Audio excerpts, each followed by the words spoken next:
We just wanted to look at some of his kicking and some of his attacking play, because this is so important. We mentioned Munster trying to get out of their half. They don't like to play in their own half, and people probably bemoan the amount of box kicking in modern rugby, but it's a massive part of it.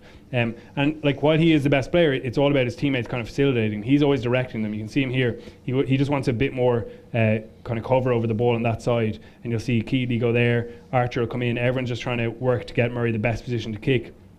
What Munster have been really good at is essentially blocking the guys running through on Conor Murray here, and the referees have kind of clamped down on this. Normally you would have seen Dave Kilcoyne with his hand kind of resting on the ruck. Refs have been like, no, you can't do it anymore, you're not part of the ruck, you have to be shoulder bound. Blind, yeah. So they're standing off, also behind the ruck as well, so technically they're not blocking. Obviously they are when a guy tries to run through into that space, but they're really good at constructing these opportunities for him to kick well. You can see Jean Klein there as well as work back to his feet, and now he's got this little pocket here where no one can really get at him, and his skill, which is exceptional in the box kick, comes to the fore, and he clears that all the way up to the 10-metre line, taking them out of pressure. Now they can go and have a go at the line out, the Raskin line out, get their line speed in That's defence. That's a 40-metre exit up, actually, which is huge. I mean, even if that goes back to Keighley, he's probably not going to get it that far up the field. Yeah, it takes him. To box kick that far into touch is quite extraordinary.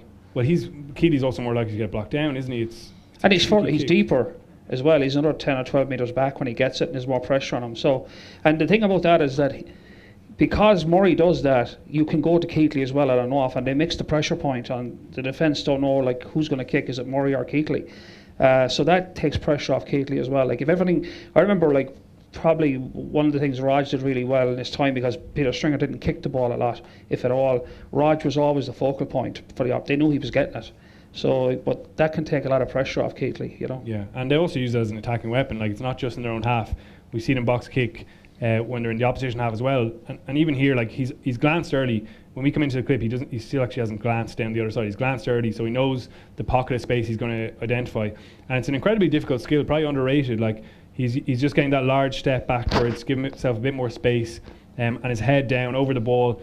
Again, not looking at where he's kicking to, just focusing on the skill, and he gets such height on his kicks. He gives his chaser so much time. You're looking at probably 4 seconds plus. The hang time is huge. Hang time is huge. So the longer the hang time, actually, the deeper you can kick it as well, because you have more time to chase it. Yeah. So like that's a lot of hang time on that. It's a 20-metre box kick, and there's pressure arriving with the ball, which is perfect. 4+ seconds, probably 20 metres upfield, 25 metres. Your chaser has a realistic attempt, and like, these Cheetahs players could have done better here, trying to escort Sweetenham, who's chasing it. They don't really get any sort of block or shepherding on him, and he's able to get up. They're very indecisive. But even if we roll back there, you can see that space that he had identified before he kicked. That winger there is up. The fullback is deep across in the backfield, so Murray's picked out a clear space. Now my chaser he knew that was there before he picked the ball up. I mean, that was a decision made in advance of picking the ball up. But you see here, even if he catches that, Sweetenham makes the tackle, and they're locked into practically into their 22. So it's a win-win. Once the kick is good, it's a win-win. If you catch it, it's great. You're on the front foot. If they catch it, you've locked them into their own 22. So the kick has got to be on the money. If that kick is 5 metres further, he catches it, makes one pass, is a counter-attack on. Yeah, and it's a pretty good tool if you've attacked for a while near halfway and you're not making progress. Well, usually if you're looking at what's happening here, is the 10 is looking to find grass in the backfield, which can be very difficult.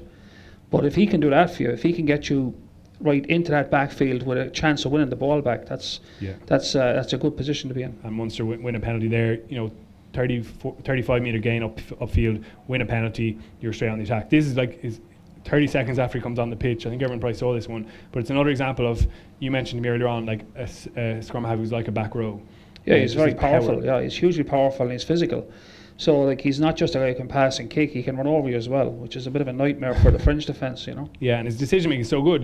Really good effort from the scrum there. I mean, I can't remember, and I probably should know. I don't know how many tries he's got for Ireland alone. He's got quite a few tries for a scrum half. Yeah, he's up over 10 now, and he's 7 this season for Munster. So and it wasn't the case at the start of his career. He wasn't scoring that frequently, but as he's become more confident, more powerful, and his decision making there, you can see him picking out that opportunity. The guy he wants to pick on is the opposition 9, because he knows, and it is about teammates facilitating Murray. He knows that Dan Goggins coming on this hard line. He knows that 9, having been in that position himself, obviously, is going to be worried, and you can see there that Cheetah's 9 is already going. Murray knows that he can use his power to snipe into that space. Little dummy before he powers forward into the hole, and he doesn't actually get to the line, but he's so clever in just whipping his body around that side and finishing over the line. They do go to the TMO to finish it, but I mean, it changes the game in a split second with his power, with his good decision making near the line. And because he's such a threat, this is just a small example of how the defence worries so much about him. He's arriving into the ruck there, and the player we're going to keep an eye on here is the 8 from Cheetahs. He's that left pillar there on the side of the ruck, so he's got to guard that space. But what Murray does, it's just a little glance. You can see him there when we roll it back. He's making that little glance left. Now this guy on the right hand side of the ruck is he's shitting himself. He's like, oh, Conor Murray's coming at me. And he's calling for support. That pillar, the pillars should never really leave their position.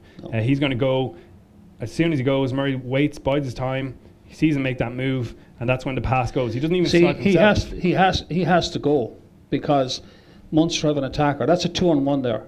Yeah. So he is right to panic. Yeah. He's in trouble because Munster have a winger. He's right to shit himself. Yeah.